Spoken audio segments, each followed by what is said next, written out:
श्रीमद्भागवत सुधा सागर पंचम स्कंद। ओम नमो भगवते वासुदेवाय। दूसरा अध्याय आग्नेन्द्र चरित्र की कथा आज आपको सुनाऊंगा। आप भक्तगणों ध्यानपूर्वक सुनिए।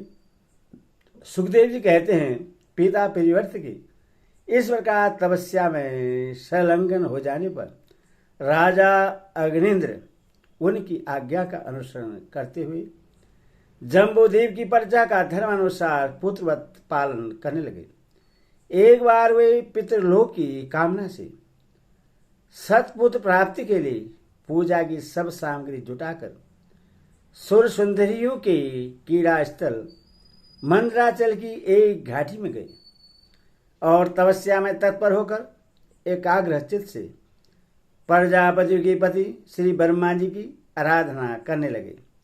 आदिदेव भगवान ब्रह्मा जी ने उनकी अभिलाषा जान ली अथवा अपनी सभा की गायिका पूर्वचिति नाम की अप्सरा को उनके पास भेज दिया। आगेंद्र जी ने आश्रम के पास एक अति रमणीय उपवन था। वह अप्सरा उसी में विचरने लगी। उस उपवन में तरह तरह के संगन तरबरों की शाखाओं पर स्वर्णलताएं फैली हुई थी। उन पर बैठे हुए मयूरादि कई प्रकार के स्थलचारी पक्षियों के जोड़े सुमधुर बोली बोल रहे थे। उनकी सठ झादी स्वरयुक्त ध्वनि सुनकर सचेत हुए जल कुक्कुट कारडव एवं कलहंस आदि जल पक्षी भांति भांति के कूजने लगते थे। इससे वहां के कमलवन से शोभित निर्मल सरोवर गूंजने लगते थे। पूर्व चरित्र की विलासपूर्ण सुललित गतिविधि और पात विन्यास की शैली से पद पथ पर उसके चरण निपुणों की झनकार उठती थी। उसकी मनोहर ध्वनि सुनकर राजकुमार अग्निन्द्र ने समाधि योग द्वारा मूदे हुए अपने कमल कली के समान सुंदर नेत्रों को कुछ कुछ खोलकर देखा तो पास ही उन्हें वह अप्सरा दिखाई दी। वह भरमरी के समान एक एक फूल के पास जाकर उससे सूंघती थी और तथा देवता और मनुष्य के मन और नयनों को आह्लादित करने वाली अपनी विलासपूर्ण गति क्रीड़ा साफल्य लज्जा एवं विनयुक्त चितवन सुमधुर वाणी तथा मनोहर अंगाव्ययों से पुरुषों के हृदय में कामदेव के प्रवेश के लिए द्वार सा बना देती थी। जब वह हंस हंस कर बोलने लगती तब ऐसा प्रतीत होता मानो उसके मुख से अमृतमय मादक मधु झर रहा है। उसके निश्वास से गंध से मंदानंद होकर भौरे उसके मुख कमल को घेर लेते। तब वह उनसे बचने के लिए जल्दी जल्दी पैर उठाकर चलती तो उसके कुछ कलश बेणी और करधनी हिलने से बड़े ही सुहाने लगते। यह सब देखने से भगवान कामदेव को आगेंद्र के हृदय में प्रवेश करने का अवसर मिल गया और वे उनके अधीन होकर उससे प्रश्न करने के लिए पागल की भांति इस प्रकार कहने लगे। मुनिवर, तुम कौन हो? इस पर्वत पर तुम क्या करना चाहती हो? तुम परम पुरुष श्री नारायण की कोई माया तो नहीं हो? बहुओं की ओर संकेत करके सके तुमने बिना डोरी के दो धनुष क्यों धारण कर रखे हैं? क्या इनसे तुम्हारा कोई अपना प्रयोजन है अथवा इस संसारण्य में मुझ जैसे मत वाले मृगों का शिकार करना चाहते हो? कटासों को लक्ष्य करके तुम्हारे ये 2 बाण तो बड़े सुंदर और पैने हैं। आहो, इनके कमल दल के पंख हैं, देखने में बड़े शांत हैं और हैं भी पंखहीन। यहाँ वन में विचरते हुए तुम्हें इन्हें किस पर छोड़ना चाहते हो? यहाँ तुम्हारा कोई सामना करने वाला नहीं दिखाई देता। तुम्हारा यह पराक्रम हम जैसे जड़ बुद्धियों के लिए कल्याणकारी हो। भौरों की ओर देखकर भगवान तुम्हारे चारों ओर जो ये शिष्यगण अध्ययन कर रहे हैं, वे तो निरंतर रसयुक्त साम गान करते हुए मानो भगवान की स्तुति कर रहे हैं, और ऋषिगण जैसे वेद की शाखाओं का अनुसरण करते हैं, उसी प्रकार ये सब तुम्हारी चोटी से झड़े हुए पुष्पों का सेवन कर रहे हैं।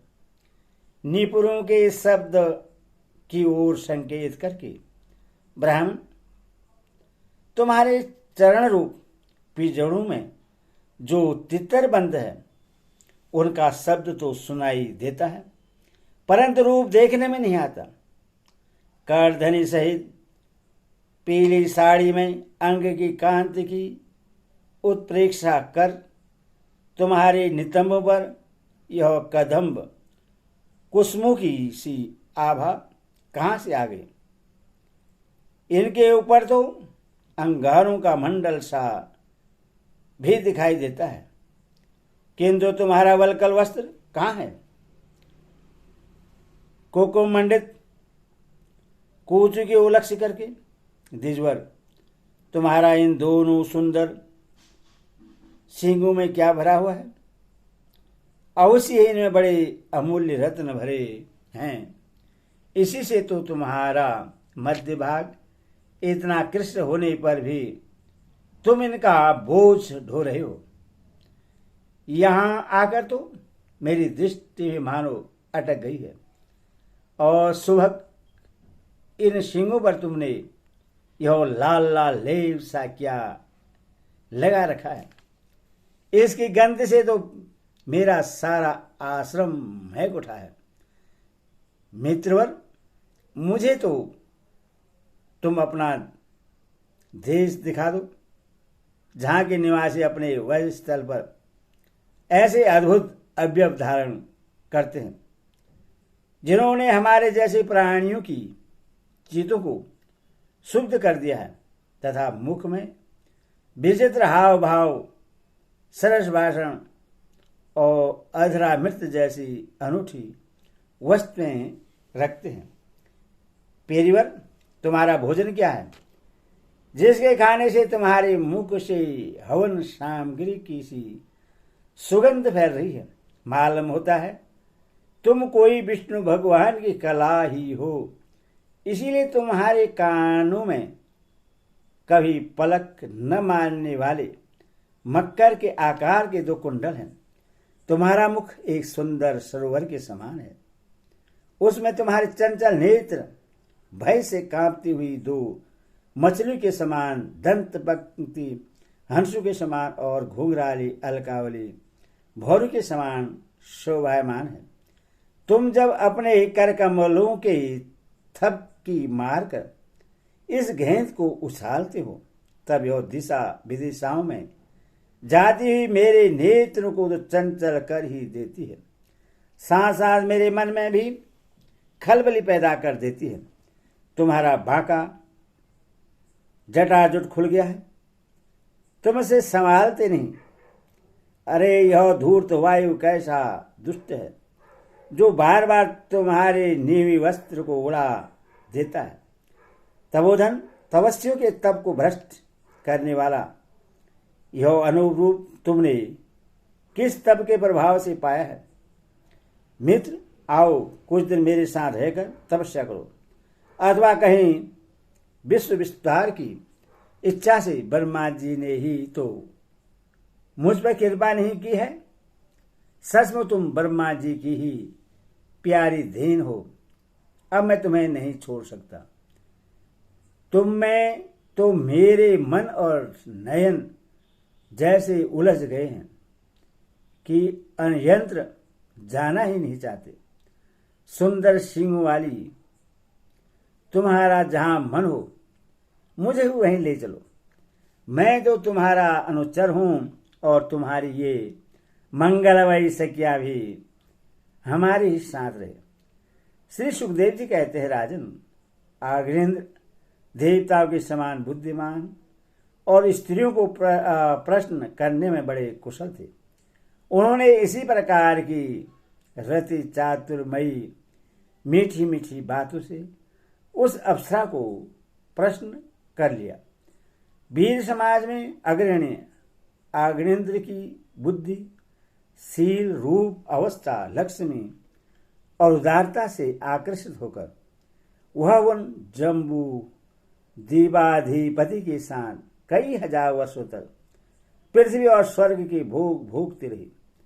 तदंतर निर्भर आग्नेन्द्र ने उसके गर्भ से नाभि, किमपुरुष, हरिवर्ष, इलावृत, रम्यक, हिरणमय, कुरु, भद्राश और केतुमान नाम के 9 पुत्र उत्पन्न किए।